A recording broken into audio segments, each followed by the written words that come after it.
ইতিপূর্বে আমরা যারা গেছি আবার যাওয়ার তৌফিক দান ফরমাও। মুমিন মুমিনা মারা গেছেন ইয়া আল্লাহ সবাইরে মাফ ফরমাও।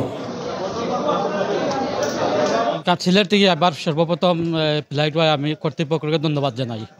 যদি দেখা থাকি ফ্লাইট হইতো আমাদের শারীরিকভাবে মানসিকভাবে বহু কষ্ট হইতো। এই কষ্টটা আমরা এহসান হয়েছে। আগামীতে আমরা চাই যে সিলেট থাকি আর আমরা সিলেটবাসীর দাবি সিলেট থাকি আমরা ফ্লাইট হইতো। আলহামদুলিল্লাহ, অবশ্যই ভালো লাগতেছে, যেহেতু হজ জীবনে একবার করা হয় এবং এটার জন্য নিয়ত করেছি যাব। আর এখান থেকে সরাসরি যাচ্ছি, এটা অত্যন্ত আনন্দের ব্যাপার।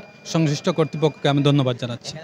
আলহামদুলিল্লাহ, আল্লাহ পাকের শুকর যে আল্লাহ পাক আমাদের তৌফিক দিচ্ছে হজে যাওয়ার জন্য।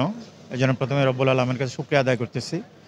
তারপরও সিলেট থেকে কয়েক বছর ধরে যাচ্ছে সরাসরি মদিনায় যাচ্ছি আমরা। এটা একটা সিলেটবাসীর জন্য সুখবর। এটা হাজিরা মানে বাংলাদেশের কোটা ১,২৭,১৯৭ জন। আসলে হাজিরা তো যত রেজিস্ট্রেশন হয়েছে সবগুলো ইনশাল্লাহ চলে যাচ্ছে। আমরা যে টোটাল আমাদের 6টা দাবি ছিল, 5টা ফ্লাইট পাইছি। আর একটা ফ্লাইট ধরেন যে কোনো টেকনিক্যাল কারণে দেওয়া হয় নাই। বাট আমাদের হাজিগুলা সিলেট থেকে বাইরে ডাকা হয়ে অনেকে গেছে আর কিছু যাবেন।